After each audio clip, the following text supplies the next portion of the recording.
اللہ کے نبی کے پاس ایک صحابی آتے ہیں, سوال کرتے ہیں اللہ کے نبی من احق الناس بحسن صحابتی, اے اللہ کے نبی میں سب سے اچھا ویوہار کس کے ساتھ کروں, سب سے اچھا سلوک مجھے کس کے ساتھ کرنا چاہیے, مجھے دنیا میں سب سے اچھے طریقے سے کس کے ساتھ پیش آنا چاہیے.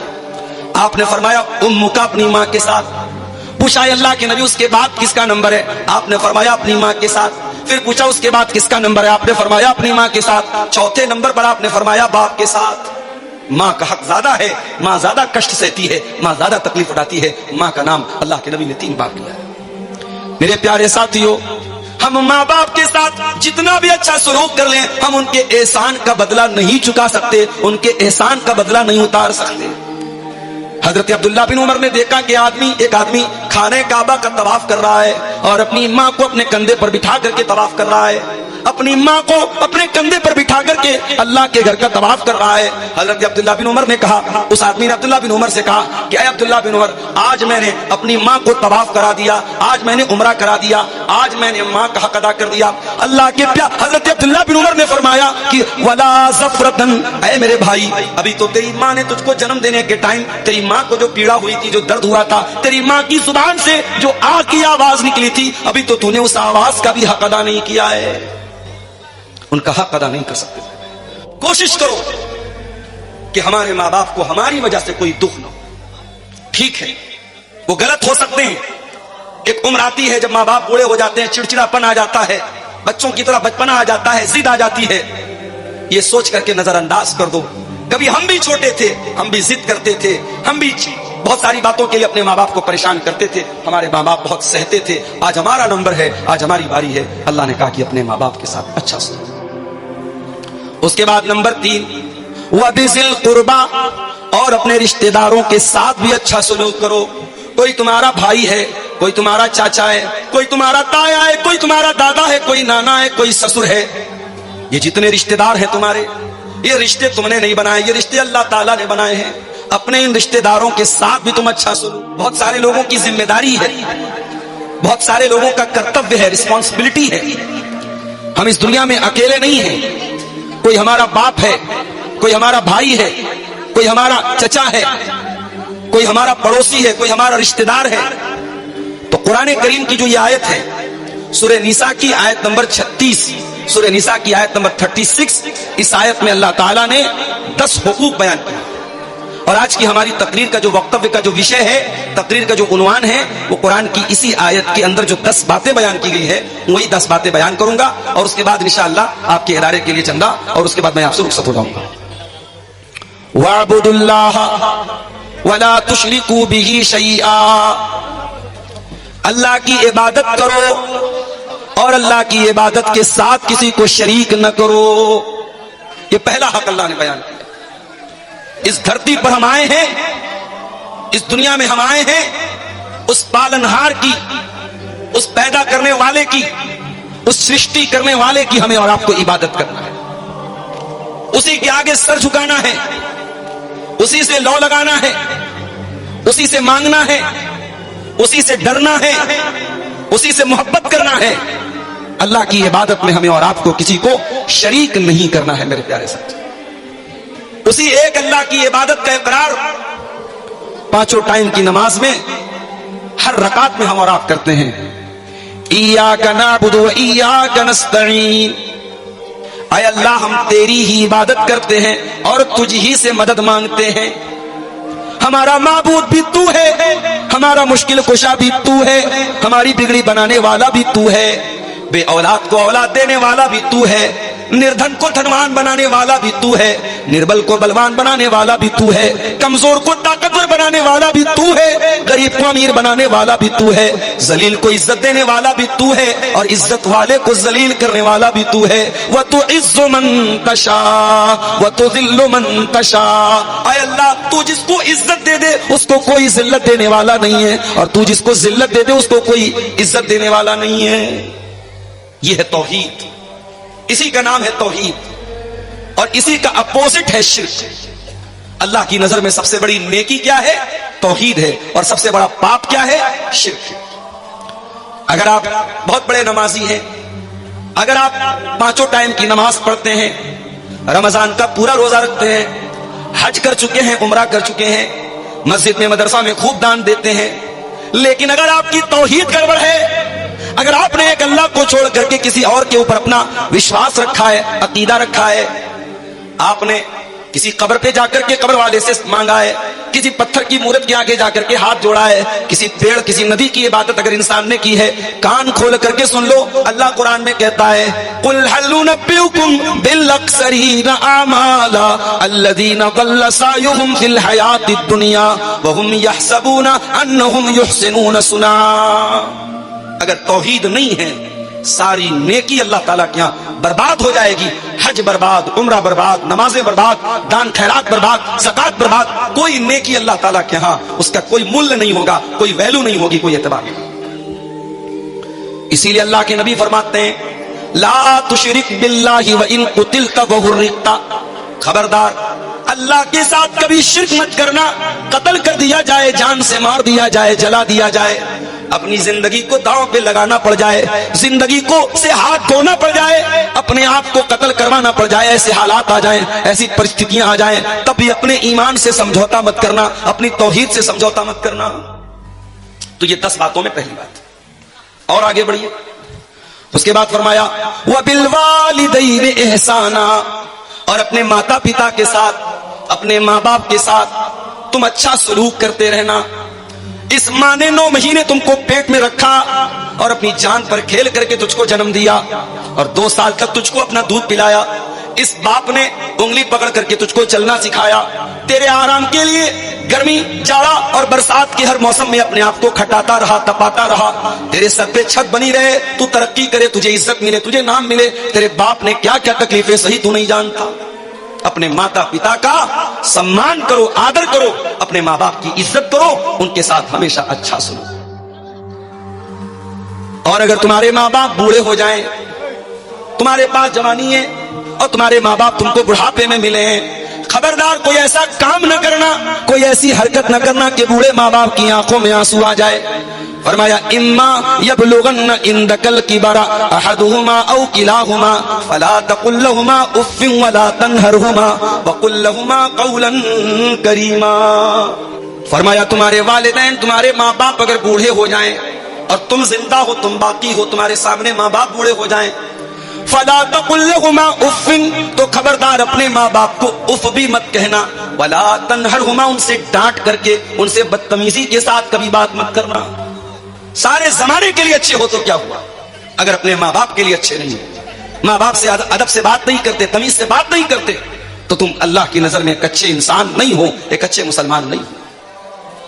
اس کے بعد فرمایا وَقُلْ لَهُمَا قَوْلًا كَرِيمًا، اور جب بھی اپنے ماں باپ سے بات کرو، نمرتا کے ساتھ بات کرو، آدر کے ساتھ بات کرو، نرمی کے ساتھ بات کرو، کومل سوبھاؤ کے ساتھ بات کرو، اچھے لہجے میں بات کرو۔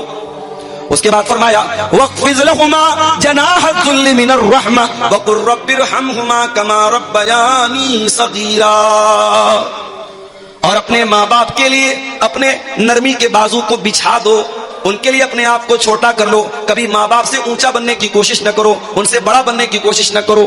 اور یہ دعا بھی اللہ نے سکھا دی، ہر بچے کو، ہر لڑکے کو، ہر لڑکی کو اپنے ماتا پتا کے لیے دعا کرنی چاہیے، رب ارحمہما کما ربیانی صغیرا، اے پروردگار، اے اللہ، اے ہمارے پالنہار، ہمارے ماں باپ نے بہت کشٹ سہ کر کے ہم کو پالا ہے، بہت تکلیف سہ کر کے ہم کو پالا ہے، اے اللہ تو ہمارے ماتا پتا پر دیا فرما، کرپا فرما، رحم فرما، کرم فرما۔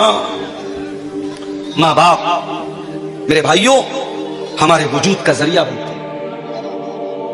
چپ ہو جاؤ بھائی، کاہے بول رہے ہو بابا، چپ ہو جاؤ، خاموش ہو، بات کرنا تھوڑا دور جا کے بات کرو، اسٹیج کی بات کرو۔ پھر تمہارا چاہے جمع ہو گیا، فرمایا کہ اپنے ماں باپ کے ساتھ نرمی کے ساتھ بات کرو۔ اللہ کے نبی کے پاس ایک صحابی آتے ہیں، سوال کرتے ہیں اللہ کے نبی من احق الناس بحسن صحابتی، اے اللہ کے نبی میں سب سے اچھا ویوہار کس کے ساتھ کروں، سب سے اچھا سلوک مجھے کس کے ساتھ کرنا چاہیے، مجھے دنیا میں سب سے اچھے طریقے سے کس کے ساتھ پیش آنا چاہیے؟ آپ نے فرمایا امک، اپنی ماں کے ساتھ۔ پوچھا اللہ کے نبی اس کے بعد کس کا نمبر ہے؟ آپ نے فرمایا اپنی ماں کے ساتھ۔ پھر پوچھا اس کے بعد کس کا نمبر ہے؟ آپ نے فرمایا اپنی ماں کے ساتھ۔ چوتھے نمبر پر آپ نے فرمایا باپ کے ساتھ۔ ماں کا حق زیادہ ہے، ماں زیادہ کشٹ سہتی ہے، ماں زیادہ تکلیف اٹھاتی ہے، ماں کا نام اللہ کے نبی نے 3 بار لیا ہے۔ میرے پیارے ساتھیوں، ہم ماں باپ کے ساتھ جتنا بھی اچھا سلوک کر لیں، ہم ان کے احسان کا بدلہ نہیں چکا سکتے، ان کے احسان کا بدلہ نہیں اتار سکتے۔ حضرت عبداللہ بن عمر نے دیکھا کہ ایک آدمی خانہ کعبہ کا طواف کر رہا ہے اور اپنی ماں کو اپنے کندھے پر بٹھا کر کے طواف کر رہا ہے، اپنی ماں کو اپنے کندھے پر بٹھا کر کے اللہ کے گھر کا طواف کر رہا ہے۔ حضرت عبداللہ بن عمر نے کہا، اس آدمی نے عبداللہ بن عمر سے کہا کہ اے عبداللہ بن عمر، آج میں نے اپنی ماں کو طواف کرا دیا، آج میں نے عمرہ کرا دیا، آج میں نے ماں کا حق ادا کر دیا۔ اللہ کے حضرت عبداللہ بن عمر نے فرمایا کہ ولا ظفرتن، اے میرے بھائی، ابھی تو تیری ماں نے تجھ کو جنم دینے کے ٹائم تیری ماں کو جو پیڑا ہوئی تھی، جو درد ہوا تھا، تیری ماں کی زبان سے جو آہ کی آواز نکلی تھی، ابھی تو نے اس آواز کا بھی حق ادا نہیں کیا ہے۔ ان کا حق ادا نہیں کر سکتے۔ کوشش کرو کہ ہمارے ماں باپ کو ہماری وجہ سے کوئی دکھ نہ، ٹھیک ہے وہ غلط ہو سکتے ہیں، ایک عمر آتی ہے جب ماں باپ بوڑھے ہو جاتے ہیں، چڑچڑاپن آ جاتا ہے، بچوں کی طرح بچپنا آ جاتا ہے، ضد آ جاتی ہے، یہ سوچ کر کے نظر انداز کر دو، کبھی ہم بھی چھوٹے تھے، ہم بھی ضد کرتے تھے، ہم بھی بہت ساری باتوں کے لیے اپنے ماں باپ کو پریشان کرتے تھے، ہمارے ماں باپ بہت سہتے تھے، آج ہمارا نمبر ہے، آج ہماری باری ہے۔ اللہ نے کہا کہ اپنے ماں باپ کے ساتھ اچھا سلوک۔ اس کے بعد نمبر 3، وَبِذِي الْقُرْبَى، اور اپنے رشتہ داروں کے ساتھ بھی اچھا سلوک کرو۔ کوئی تمہارا بھائی ہے، کوئی تمہارا چاچا ہے، کوئی تمہارا تایا ہے، کوئی تمہارا دادا ہے، کوئی نانا ہے، کوئی سسر ہے، یہ جتنے رشتہ دار ہیں تمہارے، یہ رشتے تم نے نہیں بنائے، یہ رشتے اللہ تعالیٰ نے بنائے ہیں۔ اپنے ان رشتہ داروں کے ساتھ بھی تم اچھا سلوک کرو، ان کی خوشی میں شامل ہوا کرو، ان کے غم میں شامل ہوا کرو۔ کچھ نہیں کر سکتے تو کم سے کم میٹھے الفاظ بول دیا کرو تاکہ ان کے دل کو خوشی مل جائے، ان کے دل کو تسلی مل جائے۔ اللہ کے نبی کے پاس ایک آدمی آیا، اس نے کہا اللہ کے نبی میرے کچھ رشتہ دار ہیں، میں ان کے ساتھ اچھا سلوک کرتا ہوں لیکن وہ میرے ساتھ برا سلوک کرتے ہیں، میں ان کے ساتھ نرمی کا ویوہار کرتا ہوں، وہ میرے ساتھ بدتمیزی کرتے ہیں، اے اللہ کے نبی مجھے کیا کرنا چاہیے؟ آپ نے فرمایا جیسا تم بیان کر رہے ہو، جیسا تم بتا رہے ہو، اگر تم اپنے رشتہ داروں کے ساتھ ایسا ہی کر رہے ہو فَكَأَنَّمَا تُصِفُّهُمُ الْمَلَّةَ، تو تم ان کے منہ میں جہنم کی آگ کی راکھ بھر رہے ہو، یعنی تم تو اچھا کام کر رہے ہو لیکن وہ بدتمیزی کر کے، وہ غلط کام کر کے، وہ تمہارے ساتھ غلط سلوک کر کے اپنے آپ کو جہنم کا حقدار بنا رہے ہیں۔ اس کے بعد اللہ کے نبی نے فرمایا اے میرے صحابی، تم جب تک اپنے رشتہ دار کی مدد کرتے رہو گے، اس کا سپورٹ کرتے رہو گے، اس کے ساتھ اچھا سلوک کرتے رہو گے، اللہ کا ایک فرشتہ ہر وقت تمہارے ساتھ رہے گا، تمہاری مدد کرے گا۔ اس لیے میرے بھائیوں، رشتہ داروں کے ساتھ اچھا سلوک کیا کرو۔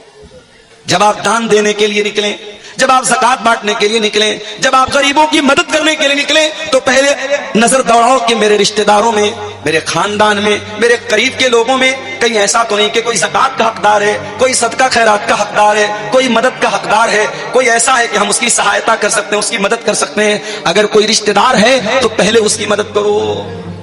اللہ کے پیارے نبی فرماتے ہیں الصدقۃ علی ذی الرحم سنتان، رشتہ دار کو صدقہ کرنے سے، رشتہ دار کو دان دینے سے ڈبل ثواب ملے گا۔ صدقۃ وصلۃ، صدقہ کا ثواب بھی ملے گا، دان دینے کا ثواب بھی ملے گا، اور رشتہ داری کو جوڑنے کا بھی ثواب ملے گا۔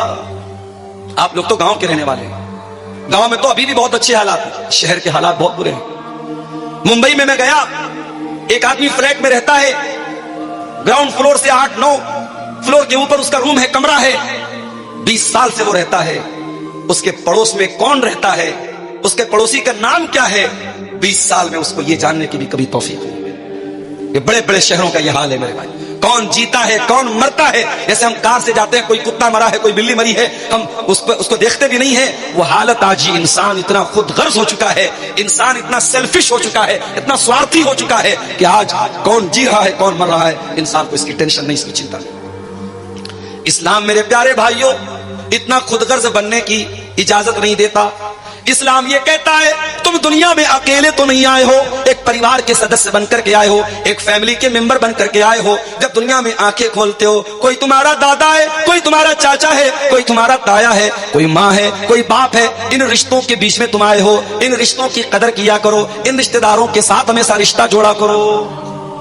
اور ایک طریقہ آپ کو بتاؤ مال میں برکت حاصل کرنے کا، اگر آپ یہ چاہتے ہیں کہ آپ کے مال میں برکت پیدا ہو، آپ کے پیسے میں برکت آ جائے، آپ کے گھر میں ڈھیر سارا پیسہ آ جائے، آئیے آپ کو ایک طریقہ بتاتا ہوں۔ اللہ کے پیارے نبی فرماتے ہیں تعلموا من انسابکم ما تصلون به ارحامکم، او لوگو اپنے خاندان کو پہچانو، اپنے رشتوں کو پہچانو تاکہ اپنے رشتہ داروں کے ساتھ تم اچھا سلوک کر سکو۔ جب تم اپنے رشتہ داروں کے ساتھ اچھا سلوک کرو گے، ان کو پہچانو گے، ان کی خوشی اور غم میں شامل ہو جاؤ گے، اللہ کے نبی فرماتے ہیں فَإِنَّهَا مَحَبَّةٌ فِي الْأَهْلِ مَنْسَاتٌ فِي الْأَثَرِ مَسْرَاتٌ فِي الْمَالِ۔ اس سے 3 فائدہ ہوگا، 3 بینیفٹ ہوگا، 3 لابھ ہوگا۔ پہلا لابھ تو یہ ہوگا کہ پریوار میں محبت بڑھے گی، دوسرا فائدہ یہ ہوگا مال میں برکت پیدا ہوگی، اور تیسرا فائدہ یہ ہوگا کہ آپ کی عمر میں اللہ برکت دے گا۔ اگر آپ دولت والے ہیں، اگر آپ کروڑ پتی ہیں، اگر آپ کو اللہ نے نوازا ہے، اپنی دولت اپنے اوپر خرچ کی تو کیا کی، اپنے بیوی بچوں پر خرچ کی تو کیا کی۔ دولت کا صحیح استعمال تو یہ ہے اپنے بال بچوں کی ضرورت پوری کرنے کے بعد، اپنی ضرورت پوری کرنے کے بعد ہم یہ دیکھیں ہمارے رشتہ داروں میں کون ہے جو ہماری مدد کا حقدار ہے، اور آگے بڑھ کر کے کسی غریب کی لڑکی کی شادی کرا دیں، کسی کا گھر ٹوٹ رہا ہے اس کا ٹوٹا ہوا گھر بنا دیں، کسی کی مدد کر دیں۔ میرے پیارے ساتھیوں، یہ تیسرا حق ہے جو اللہ تعالیٰ نے اس آیت میں بیان کیا، وہ بذی القربیٰ، اپنے رشتہ داروں کے ساتھ بھی اچھا سلوک کرو۔ اس کے بعد فرمایا وبالوالدین احسانا وبذی القربیٰ والیتامی، اور یتیم کے ساتھ تم اچھا سلوک کرو۔ یتیم کس کو بولتے ہیں؟ اناتھ، جس کے باپ کا انتقال ہو گیا۔ دنیا میں انسان باپ کی قدر نہیں کرتا، لیکن جب باپ مرتا ہے تب انسان کو محسوس ہوتا ہے کتنی بڑی دیوار ہوتا ہے باپ۔ جس بچے کا باپ انتقال کر جائے، جو بچہ یتیم ہو جائے، اناتھ ہو جائے، آج مدرسوں میں دیکھو اناتھ بچے پڑھتے ہیں، جن بچوں کے باپ زندہ ہیں وہ گھر سے فون کرتے ہیں، بچوں کی حال چال لیتے ہیں، بچوں کو پیسہ بھیجتے ہیں، کبھی کبھار ملنے کے لیے آتے ہیں۔